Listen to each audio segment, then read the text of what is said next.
Halo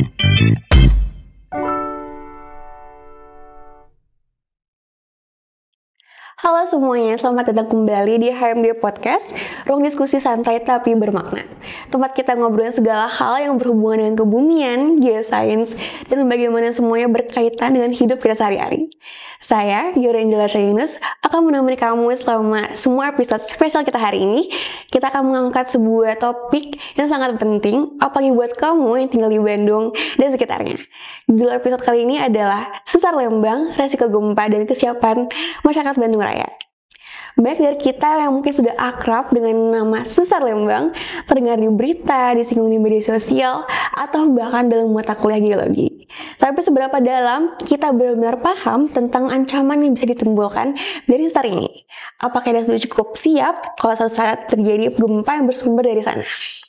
Nah, untuk menjawab semua itu, kita sudah kedatangan narasumber luar biasa yang sangat kompeten di bidangnya. Beliau adalah seorang guru besar di bidang geologi, seorang peneliti aktif yang sangat concern terhadap isu-isu secara aktif dan mitigasi bencana di Indonesia, khususnya di wilayah Jawa Barat. Sudah hadir bersama kita Profesor Dr. Ian Haryanto, STMT. Halo Prof, selamat datang di HMG Podcast. Apa kabar hari ini? Baik-baik, terima kasih. Oke, siap. Terima kasih kembali Prof. Ini adalah kehormatan buat kami dan pastinya juga buat para pendengar setia HMG Podcast. Semoga diskusi kita hari ini bisa membuka wawasan, meningkatkan kewaspadaan, tentu saja menumbuhkan rasa tanggung jawab terhadap upaya mitigasi bencana di wilayah kita sendiri. Oke Prof, mungkin tanpa berlama-lama lagi, mari kita mulai sesi diskusi kita hari ini ya. Baik ya. Oke, pertanyaan pertama, Prof, sederhananya, apa itu Sesar Lembang dan kenapa masyarakat Bandung perlu lebih peduli terhadap keberadaannya? Ya, jadi Sesar Lembang itu terkenal ya, terkenalnya itu karena dia dekat dengan kota Bandung, ya, di sebelah utara Bandung. Sebenarnya kalau dalam penelitian yang saya lakukan, Sesar Lembang itu sebenarnya bagian terkecil dari sesar-sesar lain yang ada khususnya di Jawa Barat. Ya. Nah, Sesar Lembang dia terkenal itu karena dekat kota Bandung, di mana kota Bandungnya sendiri adalah sebagai pusat pemerintahan ibu kota yang tentunya memiliki jumlah penduduk yang banyak, infrastruktur yang sudah berkembang pesat, ya. Dan kemudian menariknya adalah di kota Bandung itu kan banyak ahli-ahli ilmu kebumian, ya kan? Ada dari Badan Geologi, ada dari BRIN, ya. Kemudian ada kalau dari universitas ada Unpad, ada ITB, ya. Ada juga Fakultas Geologi yang swasta, ya. Sehingga fenomena Sesar Lembang itu banyak diperbincangkan, ya, bahkan didiskusikan gitu.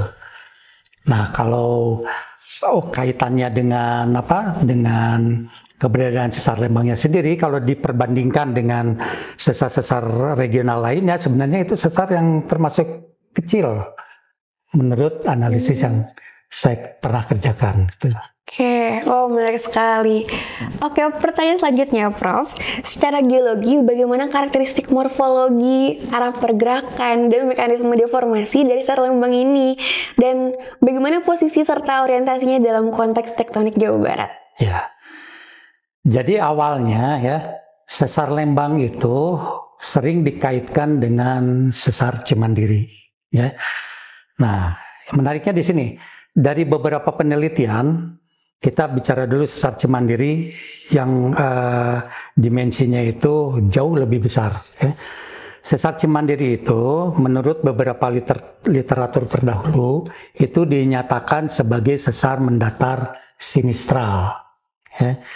Nah, sesar ini membentang mulai dari Teluk Pelabuhan Ratu, ya, kemudian ke arah barat itu melewati Cianjur. Ya, kemudian nanti di Cianjur dia agak berbelok nih, relatif ke arah timur laut barat daya melewati daerah Padalarang sampai kalau dari Citra itu kelihatannya itu berakhir di komplek Gunung Tomang Perahu.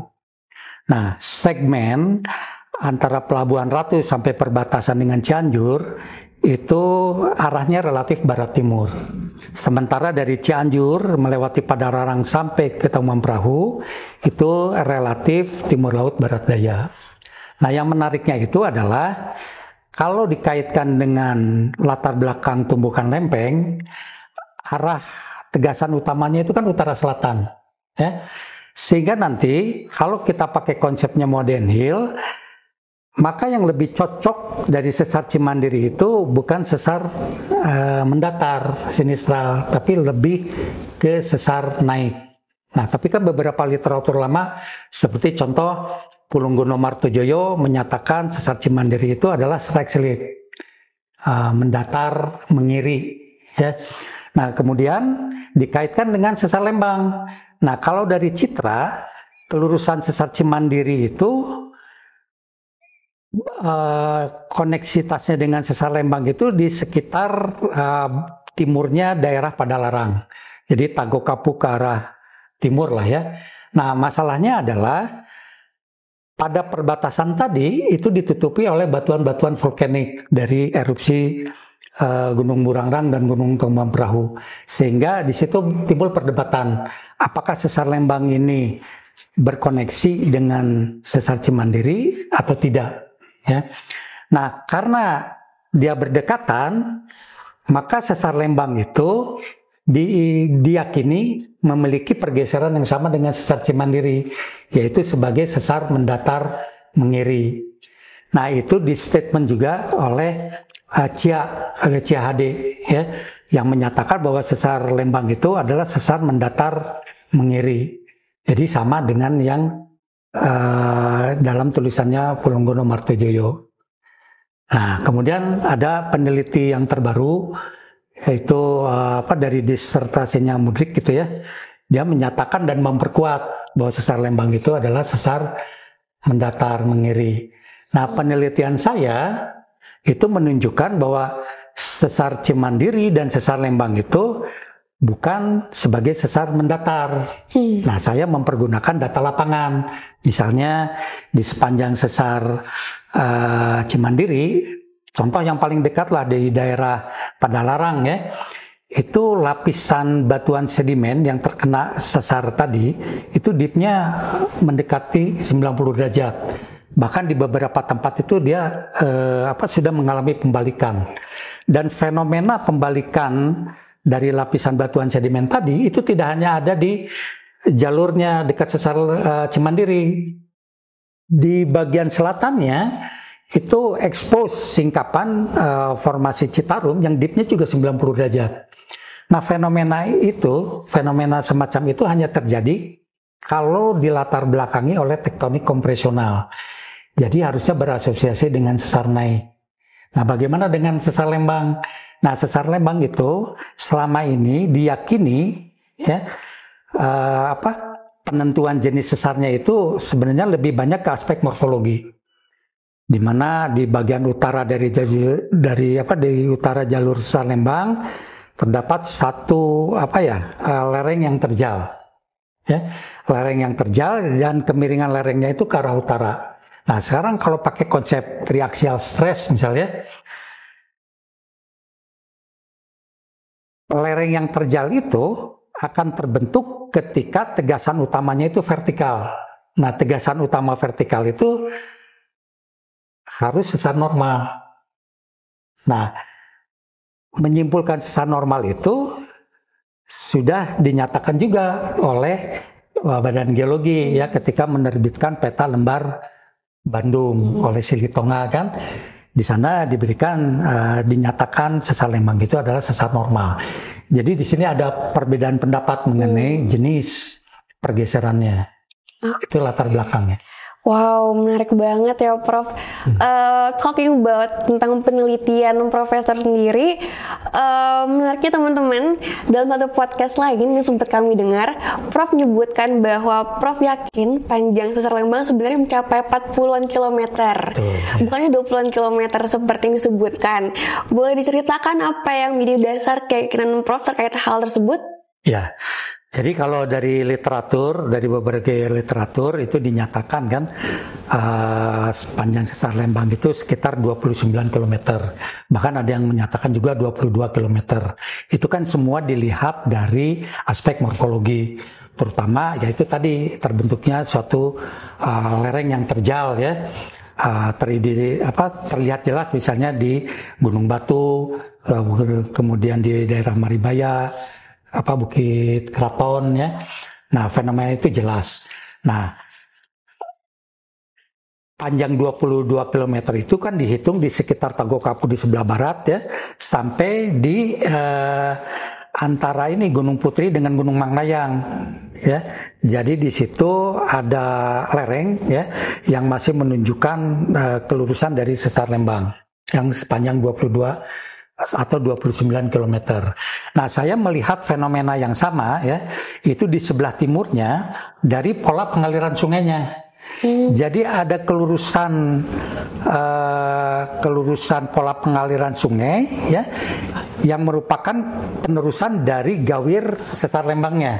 Jadi saya berpendapat sesar Lembangnya itu tidak berhenti di sekitar Gunung Putri tadi ya. Kalau badan geologi itu kan dari Gunung Putri terus berbelok ke arah selatan, ke arah ujung Berung Utara. Nah, kalau pipernya Mudik itu sampai ke sampai di utaranya Gunung Putri ya. Nah, kalau saya masih terus ke arah timurnya, dilihat adanya pola kelurusan sungai yang arahnya hampir sama barat timur ya. Dan kemudian saya menemukan suatu fenomena itu ketika melintasi pada awal-awal dibangunnya tol Cisamdau ya, yang ke arah Sumedang ya. Jalan kupasannya itu memotong lereng batuan vulkanik, di mana lapisan-lapisan vulkanik plastiknya itu terlihat offset normal, sesar normal. Nah, kalau saya kompilasi data lapangan dengan aspek morfologi, saya meyakini sesar itu nggak berhenti di Gunung Putri, tapi masih menerus ke sekitar daerah Cadas Pangeran. Nah, makanya saya menyatakan di beberapa pertemuan kemarin itu panjangnya itu tidak 29 tapi lebih panjang lagi. Nah, walaupun panjangnya itu sekitar 40 sampai 48 km ya, tapi tetap sesar Lembang itu bagi saya itu sesar yang kecil dibandingkan dengan sesar yang lain. Gitu. Apalagi nanti sesar Lembang kan dibagi juga dibagi menjadi beberapa segmen kan. Itu ininya penjelasannya. Oke. Terima kasih ya Prof. Pertanyaan selanjutnya, apakah sesar Lembang ini tergolong sesar aktif secara geologi dan seberapa sering ia menunjukkan pergerakan baik dalam skala besar maupun mikro? Ya. Jadi beberapa peneliti itu menyatakan sesar Lembang itu aktif berdasarkan dari data kegempaan. Jadi kalau kita lihat sejarah kegempaan di Jawa Barat, itu memang terjadi beberapa gempa, gempa dangkal ya. Kalau gempa dangkal itu asosiasinya pasti dengan sesar Lembang, di sekitar sesar Lembang ya. Tapi intensitasnya menurut pengamatan saya sih jarang, gempa itu jarang. Tapi walaupun jarang, tetap dapat diklasifikasikan ada potensi aktif. Itu dari kegempaan.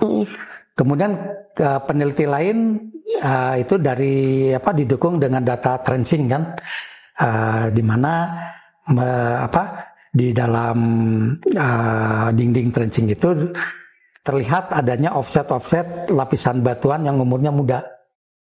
Nah, kalau nggak salah itu umurnya itu di bawah 10.000 tahun. Nah, oleh karena umurnya muda, masuklah kategori sebagai sesar aktif. Gitu. Oke. Buat pertanyaan selanjutnya, kapan terakhir kali sesar Lembang menunjukkan aktivitas signifikan, baik yang tercatat secara historis maupun yang teridentifikasi dari data geologi atau geofisika? Ya, jadi sesar Lembang itu terakhir itu kalau nggak salah itu 2017 ya. 2017 ke sekitar 3,3 skala magnitudenya ya. Sebelumnya di 2011 itu juga terjadi dengan kekuatan kecil, sebenarnya sekitar 2,2 lah, tuh ya. Jadi kalau dari statistik ya, sebenarnya gempa yang berhubungan dengan sesar lembang itu adalah gempa-gempa yang ukurannya kecil, gitu, ya, dan intensitasnya juga jarang, gitu. Itu dari sejarah kegempaan ya. Nah, kalau misalnya tadi apakah gempa ini berbahaya atau tidak? Kalau dilihat dari sejarah kegempaan, kalau menurut saya nih ya, tidak terlalu berisiko besar gitu ya, dibandingkan dengan sesar misalnya sesar Cimandiri kan itu ratusan kilometer ya, sesar Baribis apalagi ya. Justru itu yang harus diwaspadai dibandingkan dengan sesar Lembang gitu. Mungkin untuk melanjutkan Prof tadi, jika dibandingkan dengan sesar lain di Jawa Barat seperti sesar Cimandiri atau Baribis, bagaimana tingkat potensi bahaya dari sesar Lembang dalam konteks energi seismik dan kerentanan wilayah? Ya, jadi gini, kalau tingkat bahaya dari gempa yang berhubungan dengan sesar aktif ya, itu kan salah satunya adalah ukurannya adalah panjang dari sesarnya itu sendiri ya. Misalnya sesar Cimandiri nih, panjangnya misal 500 misalnya 500 lah misalnya, panjangnya 500 km. Nah, kalau sesar itu tidak dibagi menjadi beberapa segmen, tentu akan bahaya sekali. Nah, keuntungannya itu adalah, sisi baiknya itu adalah sesar itu biasanya dibagi menjadi beberapa segmen. Nah, itulah yang memperkecil resiko dari dampak kegempaan. Gitu. Nah sekarang kalau sesar Lembang yang tadi hanya 29 km, kalau menurut saya itu sekitar 40 lebih ya, dibagilah katakan menjadi 3 segmen, maka panjangnya kan paling menjadi berapa? 15 ya, atau ada yang 20. Nah itu yang akan memperkecil resiko dari kebencanaannya. Nah kebencanaan yang lain adalah dari batuan penyusunnya. Nah, kalau kita lihat sesar Lembang itu kan lebih banyak memotong batuan yang keras ya. Kalau dari segmen di Gunung Batu ya sampai ke Gunung Gunung Putri ya, itu kan lebih banyak disusun oleh batuan-batuan vulkanik yang keras ya. Dan juga ada lava ya. Kalau menurut saya itu lebih relatif aman ya dibandingkan kalau sesar Lembang itu memotong batuan-batuan misalnya tuf yang litifikasinya kurang ini ya. Dan saya mengamati kalau breksi yang ada di sekitar Maribaya ya, itu litifikasinya lumayan kuat. Jadi dia tahan lah terhadap resiko kegempaan ya. Wah, menarik sekali. Oke, untuk pertanyaan selanjutnya, apa potensi dampak maksimum yang bisa terjadi jika sesar Lembang mengalami pergerakan besar, terutama bagi kawasan padat penduduk seperti Kota Bandung? Ya, jadi kalau seumpama nih ya, terjadi gempa yang besar di Lembang ya, dampaknya itu adalah dampak getarannya, bukan deformasi dari sesarnya ya. Jadi kalau misalkan kita pakai model deformasi di percobaan laboratorium misalnya, kalau untuk sesar mendatar itu deformasi itu nggak lebar-lebar amat ya. Misalnya kalau saya bikin satu model 1 meter dari clay ya, dengan pergerakan sesar mendatar itu kerusakannya nggak lebih dari 20 cm gitu ya.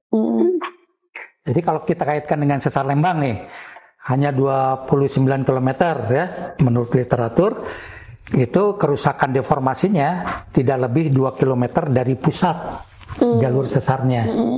Nah, tapi kenapa orang mengkaitkan Bandung itu akan berbahaya lah ya, berdampak besar ya.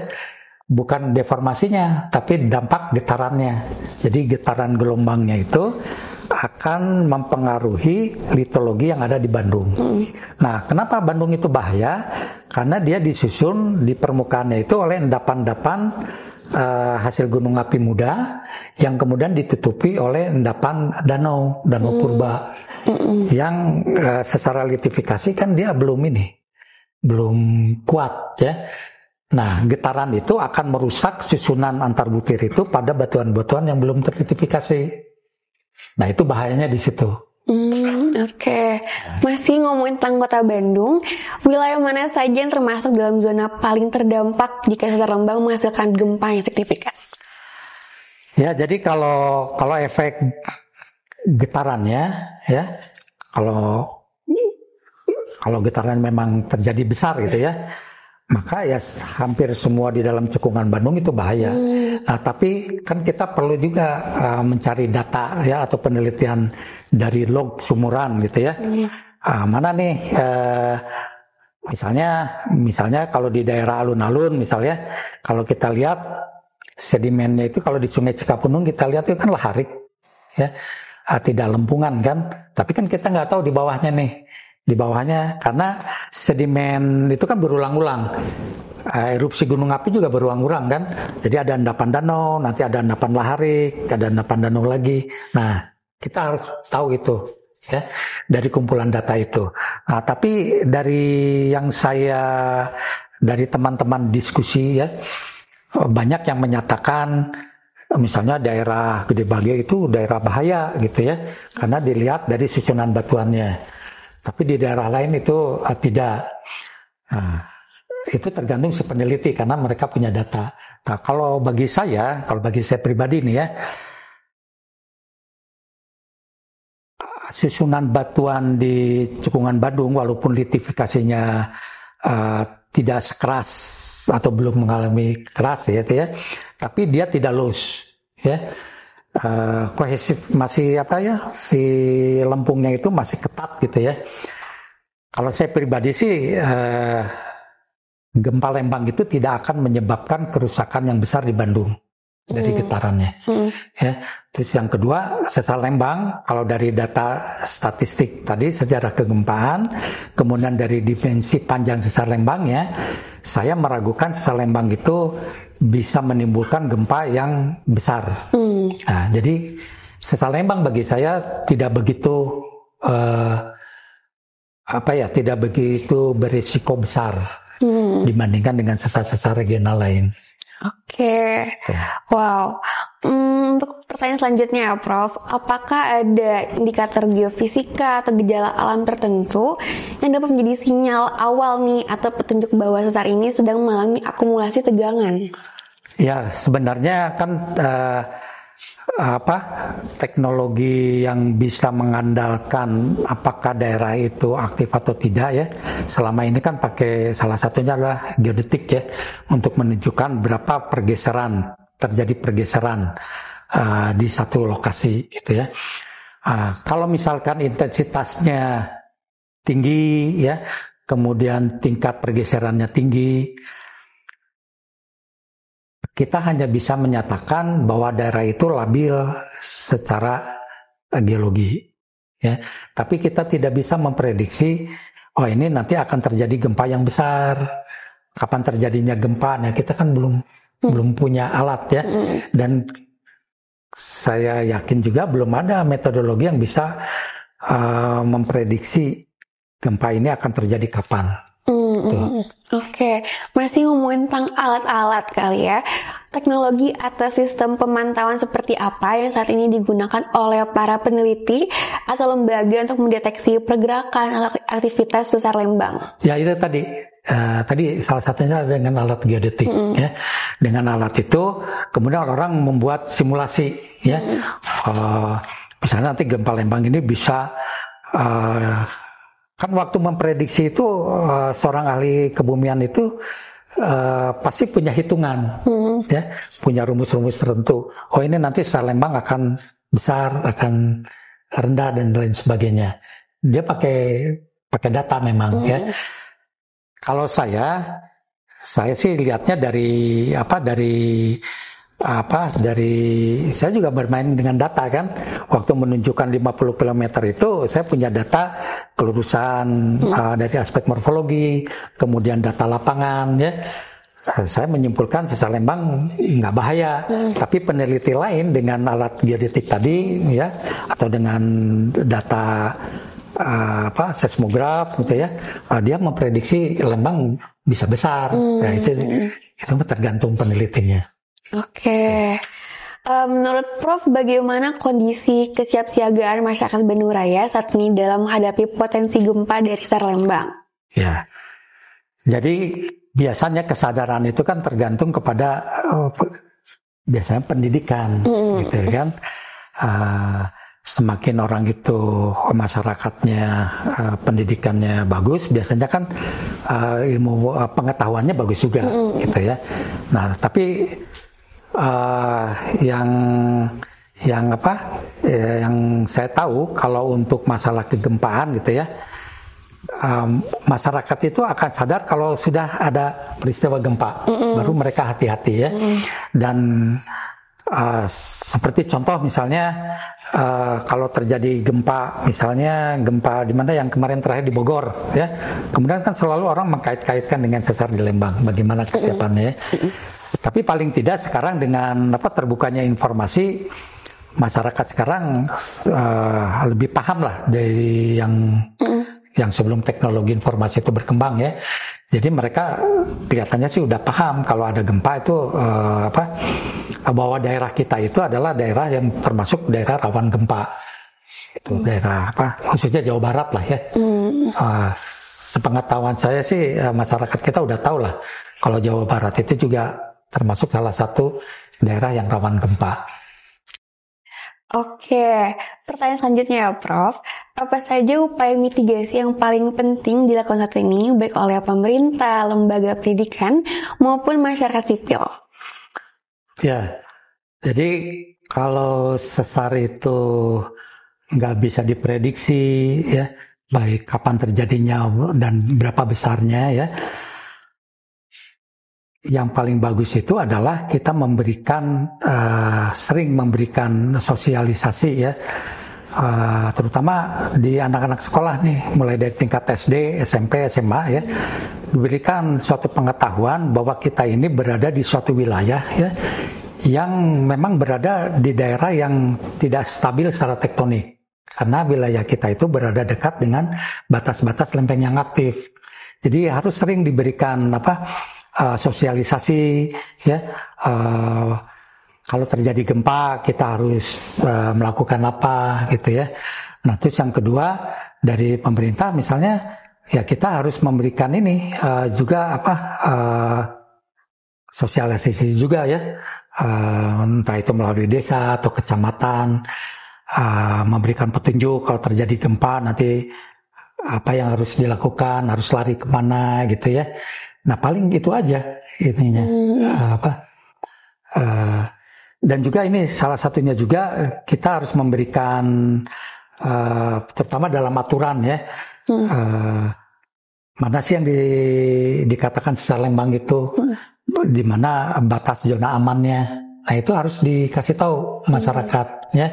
Jadi mereka nanti kalau punya lahan di sekitar sesar Lembang, si pemilik lahan itu harus tahu dia nggak boleh mendirikan bangunan dengan kesadaran sendiri kan, karena akan menimbulkan bahaya nanti. Itu paling gitu aja ininya. Oke. Terakhir, apa pesan Prof untuk masyarakat umum agar lebih mengenal nih dengan Sesar Lembang? Apakah ada yang ingin diluruskan tentang persepsi Sesar Lembang ini?